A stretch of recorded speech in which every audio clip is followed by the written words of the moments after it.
Hello दोस्तों, देवभूमि education point में आप सभी का एक बार फिर से स्वागत है। बहुत महत्वपूर्ण वीडियो आप लोगों के लिए लेकर आया हूं। मैंने कुछ दिन पहले ही आपको इनके बारे में बताया था, लेकिन आप लोगों के कमेंट देखते हुए मुझे नहीं लगा कि आप लोगों को ठीक से समझ में आया। तो आज मैं पूरा डिटेल में आप लोगों के लिए यहाँ पर जो है LT ग्रेड यानी कि TGT भी जिसको आप बोलते हैं उसके बारे में जानकारी लेकर आया हूँ। आपको पता है परीक्षा के फॉर्म आने वाले भाई 2023 भर्ती के लिए। आपको बता देता हूँ ज़्यादा समय नहीं रह गया है, तो आप लोगों को तैयार होना। आज की वीडियो में आप लोगों की जो है हम परीक्षा की जो तैयारी आप लोग कर रहे हैं उससे लेकर के अंतिम चयन होने तक की आपको मैं पूरी जानकारी इस वीडियो में देने वाला हूं। तो लास्ट तक वीडियो को देखना। फिर बीच बीच में आप लोगों को समझ में नहीं आता स्किप कर देते हो या फिर वीडियो पूरा नहीं देखते हो, फिर समझ में नहीं आता, फिर आप लोग कहते हो कि ये क्या हुआ वो क्या हुआ, जबकि मैं पूरी जानकारी आप लोगों को देने की कोशिश करता हूँ एक ही वीडियो में।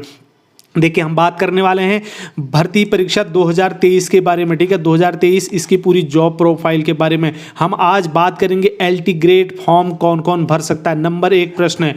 नंबर 2 क्वेश्चन जो आप लोगों के आ रहे थे कि फॉर्म भरने के लिए कितने प्रतिशत नंबर होने चाहिए BA ग्रेजुएशन वगैरह में आपके। उसके बाद अगला क्वेश्चन आपका, क्या BEd अपीयरिंग वाले भी इस फॉर्म को भर सकते हैं, इसके बारे में बात करेंगे। वेतनमान इसका क्या रहता है और इसका लेवल कौन से लेवल की जॉब है, और आयु सीमा इसमें कितनी मांगी जाती है, चयन की क्या प्रक्रिया है, और परीक्षा का जो स्वरूप है वो फॉर्मेट कैसा रहता है, और शैक्षिक अर्हता। ठीक है, हर सब्जेक्ट के लिए शैक्षिक अर्हता और आपकी एक जो पात्रता है उसके बारे में भी हम बात करेंगे। उसके अलावा हम यहाँ पर पाठ्यक्रम के बारे में भी आपसे बात करने वाले हैं। चलिए शुरू करते हैं। अभी के अभी तुरंत प्रभाव से आप वीडियो को लाइक कर लो दोस्तों।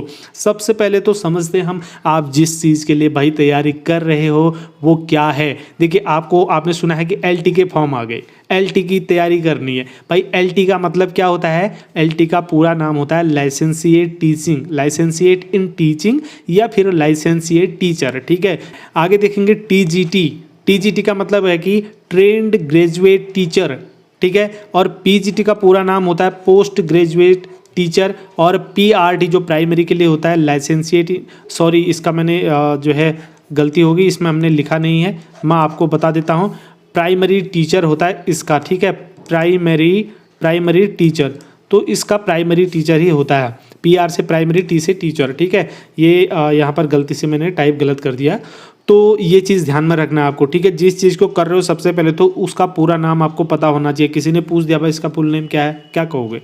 ठीक है, ये मैंने आपको बता दिया। आज हम किस किस बारे में बात करने वाले हैं, ये सारे प्रश्न आपके दिमाग में उठते हैं, आप इससे परिचित आज होने वाले हैं। चलिए शुरू करते। पहला प्रश्न है, LT ग्रेड का फॉर्म कौन कौन भर सकता है, यानी कि हम बात करेंगे इसकी पात्रता की, कौन कौन लोग इसके लिए पात्र हैं। जनरल एलिजिबिलिटी की बात करेंगे। तो दोस्तों देखिए, अगर आप LT की बात करते हैं या आप TGT की बात करते हैं तो इसके लिए सबसे पहले आपको क्या करना है, आपके पास BA, BSc, ठीक है, BCom और या BTech, ठीक है, कुछ तो होना चाहिए सबसे पहली बात। ठीक है, यानी कि कुल मिला के कहने का मतलब है कि ग्रेजुएशन आपका UG आपका होना चाहिए। ठीक है, ग्रेजुएशन आपके पास हो, प्लस उसके अलावा अगर इतना कुछ कर रखा, फिर आपके पास होना चाहिए BEd, आपने BEd किया होना चाहिए, या फिर कहीं कहीं पर LT भी इसके लिए मांगा जाता है। अभी आजकल तो नहीं होता है, लेकिन BEd की डिग्री प्लस आपको UTET, ठीक है, UTET या फिर CTET, कुल मिला के जो है आपको TET जो है 2 पास होना चाहिए। ये 3 चीज़ें, यानी कि जनरल एलिजिबिलिटी के अंतर्गत आपकी ये 3 चीज़ें आएंगी। ठीक है, LT का फॉर्म आप तभी भर पाएंगे जब आप इन तीनों चीज़ें आपके पास हो, तभी आप भर सकते हैं। नेक्स्ट क्वेश्चन, फॉर्म भरने के लिए ग्रेजुएशन कितने प्रतिशत नंबर की जरूरत है ग्रेजुएशन में? ठीक है, यहाँ पर ग्रेजुएशन में भी होना चाहिए, तो मैं कितने प्रतिशत नंबर की आवश्यकता होती है? देखो दोस्तों, जब आपने BEd का फॉर्म भरा था ना, तो BEd के फॉर्म भरने के लिए आपसे एलिजिबिलिटी मांगी गई थी। जनरल के लिए मांगी गई थी 50%। अगर आपके ग्रेजुएशन में हैं तो आप इस फॉर्म को भर पाएंगे, और SC के लिए मांगी गई होगी 45% है। ठीक है, 45% मांगी गई थी तभी ग्रेजुएशन में, तब आप इस फॉर्म को भर सकते हैं। आपके पास अगर 49.9% भी आपके अगर ग्रेजुएशन में मार्क्स हैं तो आप BEd का फॉर्म नहीं भर सकते थे। तो कुल मिला के ये हो गया कि आपकी एजुकेशन क्वालिफिकेशन वहीं पर निर्धारित होगी। BEd करने के लिए आपको 50% नंबर की ज़रूरत है, और SC वगैरह के लिए आपको 45% की ज़रूरत है। हो गया क्लियर? तो यहाँ पर ये सवाल उठता ही नहीं है। दूसरा, आपने जब टेट का फॉर्म भरा होगा तो टेट के फॉर्म के लिए भी वहाँ पर परसेंटेज रखी गई होगी, ठीक है। लेकिन बीएड टेट 2 के लिए बीएड बीएससी वगैरह में परसेंटेज नहीं मांगते, क्योंकि बीएड फर्स्ट के लिए मांगते हैं, सॉरी टेट फर्स्ट के लिए।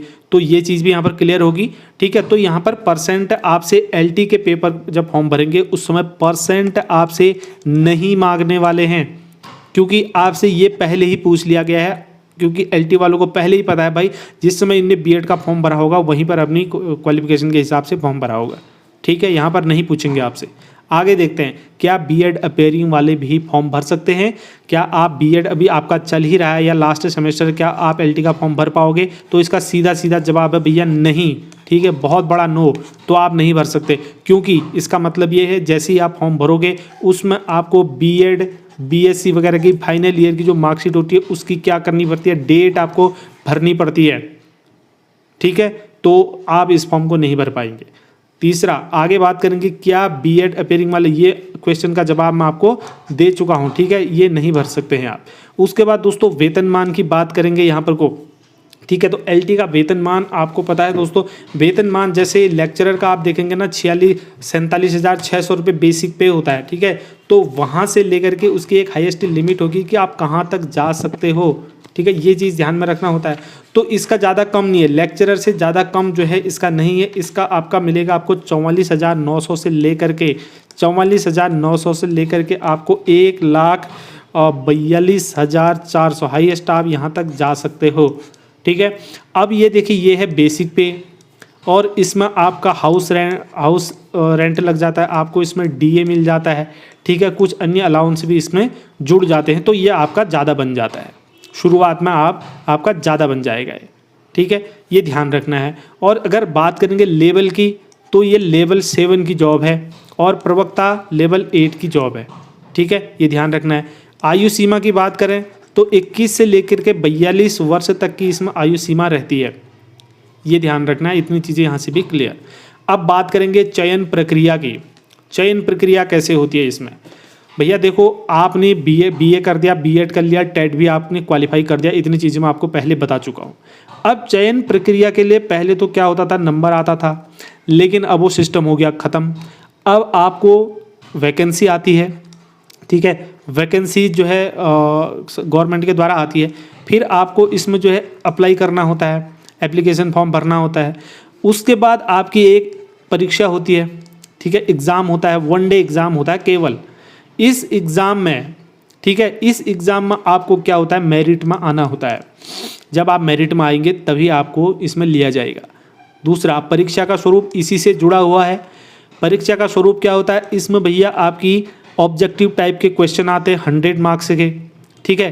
तो 100 मार्क्स के आपके ऑब्जेक्टिव क्वेश्चन में क्या करेंगे आप, 30 नंबर का तो आपका आता है इसमें सीडीपी, ठीक है, चाइल्ड डेवलपमेंट पेडागोजी, और 70 नंबर का आपसे पूछा जाता है सब्जेक्ट का, ठीक है। तो सब्जेक्ट 70 नंबर, और उसके बाद सीडीपी आपसे 30 नंबर, यानी कि 100 नंबर का ये परीक्षा का स्वरूप रहता है। एक दिन में होता है, 3 घंटे के अंदर आपको ये प्रश्न करने होते हैं। तो ये हो गया परीक्षा का। आगे हर सब्जेक्ट का अलग अलग बताऊंगा, बने रहें आप। देखिए, अब बात करते हैं सब्जेक्ट वाइज शैक्षिक अर्हता की।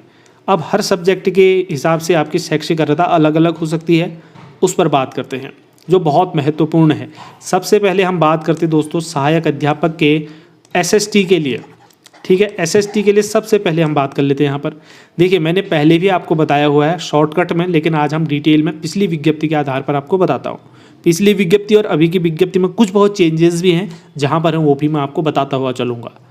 भारत में विधि के द्वारा, ठीक है, विश्वविद्यालय से आपको भूगोल, ध्यान रखना है यहाँ पर, बहुत महत्वपूर्ण अभी बता रहा हूँ सब्जेक्ट का कॉम्बिनेशन, भूगोल, अर्थशास्त्र, राजनीतिक शास्त्र और इतिहास, ये 4 सब्जेक्ट हैं, ठीक है। इनमें से किसी 2 विषय के साथ आपकी स्नातक की उपाधि, परंतु उक्त 2 विषयों में से एक विषय तीसरे वर्ष तक और शेष एक विषय दूसरे वर्ष तक अनिवार्य रहना चाहिए। सबसे पहली बात यह है कि आपका इन चारों में से 2 विषय ऐसे होने चाहिए, ठीक है, जो आपके सब्जेक्ट में इन 2 विषय होने चाहिए, या तो भूगोल और अर्थशास्त्र हो, या भूगोल और राजनीतिक हो, या भूगोल या इतिहास हो।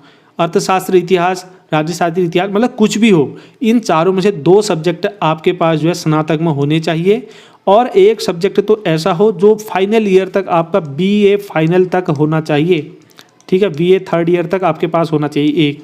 और इसी में अगर बात करेंगे दूसरे सब्जेक्ट की, तो दूसरा सब्जेक्ट आपके पास जो है कब तक होना चाहिए, दूसरे वर्ष तक, द्वितीय सेकंड ईयर तक आपके पास होना चाहिए। जैसे हिंदी क्या करते थे, हिंदी लैंग्वेज और साहित्य 2 होती हैं, तो फर्स्ट ईयर में हिंदी साहित्य लैंग्वेज जो है छूट जाती है, फिर उसके बाद साहित्य केवल रहती है, ठीक है। तो कुछ इस प्रकार से आपने जब अगर BA कर रखा तो आपको इसके बारे में पता होगा, ध्यान से समझ में आ गया है, ठीक है। इनमें से 2 सब्जेक्ट से आपका BA ग्रेजुएशन होना चाहिए, एक आपका फाइनल तक होना चाहिए और एक आपका सेकेंड ईयर तक भी है तो ठीक है। और उसके साथ ही साथ किसी राज्य की आपको उसके साथ ही साथ LT का डिप्लोमा या फिर B.Ed, ये मैं पहले बता चुका हूँ, ज़रूरी है। और उसके साथ ही साथ आपको UTET या CTET, ठीक है, ये पास होना ज़रूरी है, ये मैं पहले बता चुका हूँ, हर बार बताने की ज़रूरत नहीं है। या फिर इंटीग्रेटेड B.Ed जो 4 साल का इस समय चल रहा है, वो भी आपके पास है तब भी ठीक है, इसमें कोई दिक्कत नहीं। बाकी 4 सब्जेक्टों में से 2 सब्जेक्ट के साथ आपका उत्तीर्ण होना चाहिए। आगे बात करते हैं गणित के लिए, ठीक है, सहायक अध्यापक सर गणित के लिए आप देखिए, गणित में आपको क्या करना है, गणित और भौतिक विज्ञान, ठीक है, भौतिक विज्ञान के साथ आपके पास स्नातक की उपाधि होनी चाहिए, ध्यान रखना। लेकिन तीसरे वर्ष में गणित और भौतिक विज्ञान विषय तथा प्रथम 2 वर्ष में गणित और भौतिक विषय अनिवार्य रूप से, ठीक है, या तो आपके तीसरे वर्ष में गणित हो या फिर भौतिक विज्ञान हो, या फिर आपके जो है पहले 2 वर्षों में गणित और भौतिक विज्ञान विषय जरूर होने चाहिए, ठीक है। यानी कि आपकी PCM हो, फिजिक्स केमिस्ट्री और मैथ, तो आप इसको भर पाएंगे, जाहिर सी बात है। आपके पास B.Ed आपके पास होना चाहिए या फिर इंटीग्रेटेड 4 वर्ष का B.Ed है, ठीक है, तो गणित और भौतिक विज्ञान के साथ तब आप इस फॉर्म को भर पाएंगे। बात करेंगे विज्ञान के लिए, साइंस के लिए, तो जाहिर सी बात है भाई, ZBC वाले जिनकी ग्रेजुएशन में ZBC है वो लोग इसको भरते हैं। इसके अलावा भी आपको बताता हूँ, इतना ही बात ख़त्म नहीं हुई, ठीक है। आप देखिए, एक तो इसमें रसायन विज्ञान, दूसरा इसमें जंतु विज्ञान, तीसरा वनस्पति विज्ञान के साथ स्नातक उपाधि जो मैंने अभी अभी आपको बताया। उसके अलावा आपको B.Ed की डिग्री, ठीक है, और आपके पास 4 वर्षीय इंटीग्रेटेड अगर B.Ed है तो भी आप इसको भर पाएंगे, रसायन विज्ञान, जंतु विज्ञान, वनस्पति विज्ञान के साथ। बहुत आसान है, इसमें ज़्यादा सोचने समझने की ज़रूरत ही नहीं है। अगला बात करते हैं हिंदी का, जो थोड़ा सा मामला फंसता है, हिंदी में भी फंसता है, बहुत क्वेश्चन आपके आते हैं। दोस्तों देखिए, ध्यान से इसको पढ़ना एक बार, ठीक है। देखिए, विश्वविद्यालय से हिंदी साहित्य जो कि अंतिम वर्ष तक अनिवार्य रहना चाहिए। अभी मैंने आपको बताया ना, हिंदी अगर किसी ने ले रखी है फर्स्ट ईयर में तो दोनों हिंदी होती थी, अब तो पता नहीं, लेकिन फर्स्ट ईयर में दोनों हिंदी होती थी, लेकिन सेकेंड ईयर से फिर क्या होता था, यही चलती थी और फर्स्ट हिंदी जो व्याकरण था वो हट जाता था, ठीक है। तो फाइनल हिंदी साहित्य रहा आपका फाइनल तक, तो ये रहना भी चाहिए। और साथ ही स्नातक उपाधि उत्तराखंड विश्वविद्यालय के, ठीक है, इससे समकक्ष अगर कोई और भी है तो ठीक है। इंटरमीडिएट परीक्षा या फिर समकक्ष परीक्षा में संस्कृत विषय के साथ, ठीक है, आपको 12th क्या मांगा है इन्होंने, संस्कृत। भाई ये चीज़ बहुत महत्वपूर्ण है, ध्यान रखना। LT के लिए संस्कृत आपका 12th तक होनी चाहिए। यदि किसी अभ्यर्थी के पास इंटर स्तर पर संस्कृत विषय नहीं है तो स्नातक स्तर पर संस्कृत एक विषय के रूप में अवश्य होना चाहिए। या आपका 12th तक नहीं है तो स्नातक में आपका एकल सब्जेक्ट से किसी ने कर रखा है संस्कृत, या संस्कृत आपका स्नातक में है, तो तब भी आप इस फॉर्म को भर पाएंगे। और उसके साथ ही साथ आपका B.Ed की डिग्री आपके पास हो, 4 साल का इंटीग्रेटेड अगर B.Ed का आपके पास डिग्री है तो भी चलेगा, ठीक है। तो कुल मिला के ये कुछ यहाँ पर चीज़ें हैं वो आपको बता दी मैंने, ठीक है। और या फिर आपका NCT के द्वारा ये है, बस वही चीज़ है, ठीक है। इंटर में आपको जो है भैया ज़रूर संस्कृत यहाँ पर होना चाहिए, ये यहाँ पर बहुत एक शर्त रखी गई है। आगे बात करते हैं संस्कृत अध्यापक के लिए। दोस्तों संस्कृत अध्यापक बनने के लिए देखिए, संस्कृत जो अंतिम वर्ष तक अनिवार्य होना है, ठीक है। स्नातक की उपाधि आपका जो है संस्कृत में, संस्कृत सब्जेक्ट आपके पास ग्रेजुएशन फाइनल ईयर तक होना जरूरी है, ठीक है, तभी आप इसको भर पाएंगे। और इंटरमीडिएट परीक्षा या समकक्ष परीक्षा हिंदी विषय के साथ उत्तीर्ण है, आपकी इंटर में हिंदी भी होना चाहिए। देखो ये दोनों ऐसा है, अगर आप हिंदी के लिए कर रहे हो तो आपका 12th में संस्कृत जरूरी है, ठीक है। अगर आप संस्कृत के लिए भर रहे हो तो आपकी 12th में जो है हिंदी ज़रूरी है। ठीक है, इस प्रकार से इन दोनों को जॉइंट कर रखा है दोस्तों। और साथ ही आपके पास बीएड की डिग्री जरूरी होनी चाहिए, या फिर विधि द्वारा स्थापित किसी संस्कृत विद्यालय या सरकार द्वारा मान्यता प्राप्त किसी महाविद्यालय से आपके पास शास्त्री की उपाधि हो। ठीक है, और साथ ही साथ बीएड तो है ही है दोस्तों, ये ध्यान रखना आपने। ठीक है, और इसके बाद इंटीग्रेटेड बीए अगर आपका है संस्कृत विषय के साथ, तब भी आप इसको कर पाएंगे। तो 3 शर्तें यहाँ पर रखी गई हैं, 3 की 3 मैंने आपको बता दी संस्कृत विषय के रिगार्डिंग। अब बात करते हैं उर्दू की। बहुत कम लोग होंगे, तो उर्दू में आपको पता ही है दोस्तों, उर्दू साहित्य जो अंतिम वर्ष तक स्नातक में हो तो वो डिग्री आपके पास हो, और एलटी या बीएड की डिग्री आपकी होनी चाहिए, तो उर्दू के लिए आप भर सकते हैं। अंग्रेजी के लिए, अंग्रेजी भी जो है ज़्यादा इसमें फंसते नहीं हैं लोग। अंग्रेजी साहित्य, इंग्लिश लिटरेचर आपकी जो है स्नातक में होनी चाहिए अंतिम वर्ष तक। ठीक है, तो आप इस फॉर्म को भर पाएंगे। साथ ही साथ आपका बीएड की डिग्री आपके पास हो, और टेट तो मैं आपको बता ही चुका हूँ, इसको बार बार कहने की ज़रूरत नहीं है। एलटी के लिए टेट की ज़रूरत भाई पड़ती ही पड़ती है। आगे देखते हैं पेंटिंग ड्राइंग के लिए। दोस्तों देखिए, भारत में विधि द्वारा स्थापित किसी विश्वविद्यालय से ड्राइंग और पेंटिंग में या फाइन आर्ट विषय के साथ स्नातक की उपाधि होनी चाहिए, और उसके साथ ही साथ बीएड की डिग्री होनी चाहिए। लेकिन इसमें मामला फंस गया था। ठीक है, ये इसी वजह से कोर्ट में ये भर्ती रही, और ये ड्राइंग वालों के पद जो है कैंसिल हो गए। ठीक है, अब इनको नए सिरे से होने की बात हो रही है। अब देखो, उस समय फिर बाद में ये कर दिया कि जो नॉन बीएड हैं, ठीक है, जब भर्ती आई थी उस समय तो ये थी विज्ञप्ति, लेकिन बाद में जो है नॉन बीएड को भी क्या कर दिया, इसमें शामिल कर दिया, और इसी मामले में ये भर्ती फंस गई। अब जो है वापस से नए सिरे से भर्ती होगी, और इसमें ओनली बीएड वालों को ही लिया जाएगा। ठीक है, अब इसमें अगर ओनली बीएड वालों को लेंगे तो पहले तो इसमें टेट की ज़रूरत नहीं थी, लेकिन भैया जब आप खाली बीएड वालों को ही लेंगे तो बीएड के साथ फिर टेट की भी आवश्यकता यहाँ पर आपको पढ़ने वाली है। तो आपका सीटेट या यूटेट सेकंड पास होना आपको ज़रूरी होगा, ये चीज़ आपको ध्यान रखना है। ठीक है, चलिए आगे बात करते हैं। नेक्स्ट शारीरिक शिक्षा यानी कि फिजिकल एजुकेशन के लिए, तो इसमें भी दोस्तों आपके पास स्नातक की उपाधि, ठीक है, और शारीरिक शिक्षा में कम से कम 1 वर्ष की अवधि तक का आपके पास स्नातक बीपीएड या इसके समतुल्य कोई अन्य कोर्स होगा, तो आप शारीरिक शिक्षा के लिए फॉर्म भर पाएंगे। बात करेंगे गृह विज्ञान के लिए, तो गृह विज्ञान में देखिए गृह कला और गृह विज्ञान में स्नातक की उपाधि, और उसके साथ ही साथ आपके पास बीएड की डिग्री और टेट की डिग्री, ठीक है, ये सारी चीज़ें हो, या फिर बीएससी ऑनर्स विषय के साथ स्नातक की उपाधि, गृह विज्ञान में त्रिवर्षीय स्नातक, ठीक है, ये सारी चीज़ें आपके पास हो, या इंटीग्रेटेड बीएड वगैरह हो, ठीक है, तो आप इस फॉर्म को भर पाएंगे। चलिए आगे बात करते हैं वाणिज्य के लिए, कॉमर्स वालों के लिए। तो वाणिज्य में आपका स्नातक की डिग्री यहाँ पर मांगी जाएगी। ठीक है, वाणिज्य में बीकॉम आपका हो और बीएड की डिग्री आपके पास हो, या इंटीग्रेटेड जो है बीएड आपका हो। और उसके बाद बंगाली के लिए, भाषा के लिए बात करेंगे बंगाली के लिए, तो बंगाली साहित्य में जो है आपकी स्नातक की डिग्री, जो बंगाली साहित्य आपका अंतिम वर्ष तक होना चाहिए, ठीक है, तभी आप कर पाएंगे, और बीएड की डिग्री कंपलसरी है। उसके बाद बात करते हैं म्यूजिक के लिए। अगर आप म्यूजिक का सब्जेक्ट आपका है तो विद्यालय से, जो किसी भी विद्यालय से संगीत वादन या गायन विषय में आपका स्नातक होना चाहिए। ठीक है, आपका ग्रेजुएशन जो है किस विषय में हो, म्यूज़िक में, ठीक है भाई, म्यूज़िक में होना चाहिए। और उसके साथ ही साथ बीएड तो आपको पता ही है अनिवार्य होता है, या फिर आप किसी विश्वविद्यालय से स्नातक की उपाधि आपके पास हो।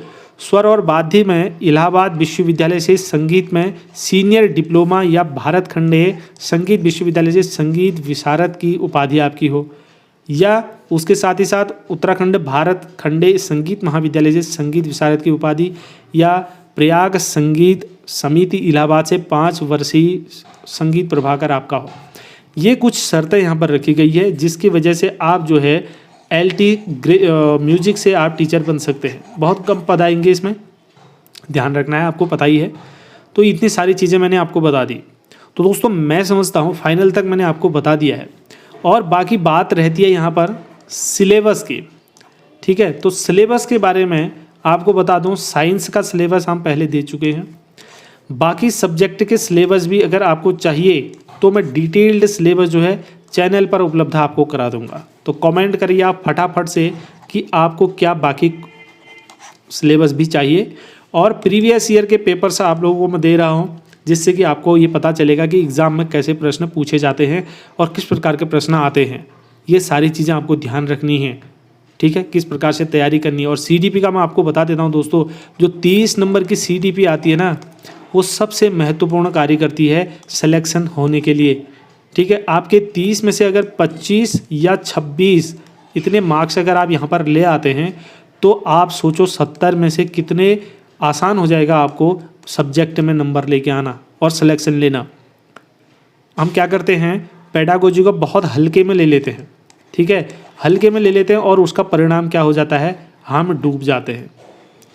तो इसीलिए पेडागोजी को हल्के में नहीं लेना है। जितनी ज़्यादा आपसे हो सकती है मेहनत पेडागोजी में दो, ठीक है। पर डे 1 से 2 घंटे आप पेडागोजी के लिए निकालो, बाकी सब्जेक्ट के लिए देखो। तो पेडागोजी CDP में अगर आपने अच्छा स्कोर कर लिया तो आपके लिए बहुत ज़्यादा आसान हो जाएगी ये लड़ाई। तो ये सारी चीज़ें मैंने आपको बता दी हैं।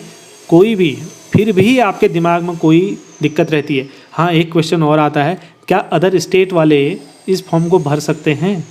ये क्वेश्चन बहुत पूछा जाता है दोस्तों। अदर स्टेट वालों के लिए एक ही चीज़ कहूँगा कि नहीं भर सकते हैं। भर सकते हैं एक कंडीशन में, अगर आपके माता पिता या आप, आपके पति पत्नी कोई किसी भी प्रकार से उत्तराखंड में है या सेंट्रल की जॉब करते हैं या उत्तराखंड गवर्नमेंट की कोई सर्विस में हैं, ठीक है, और उस वजह से यहीं पर रहते थे तो आप भर पाएंगे। या फिर आपने 10th वगैरह या 12th यहीं से कर रखा है, तब आप इस फॉर्म को भर सकते हैं। यानी कि किसी न किसी प्रकार से आपको उत्तराखंड से कनेक्टेड होना है, ठीक है, तब आप इस फॉर्म को भर पाएंगे। किसी भी प्रकार से आप उत्तराखंड से जुड़े हुए हैं, या तो आपने हाई स्कूल इंटर यहाँ से किया हो, माता पिता यहाँ से हो, किसी भी प्रकार से हो, तब आप कर सकते हैं। तो ये इन्फॉर्मेशन थी दोस्तों जो इम्पोर्टेंट महत्वपूर्ण थी एक फॉर्म भरने के लिए, आपकी तैयारी के लिए ज़रूरी चीज़ें वो मैंने आपको बता दिया।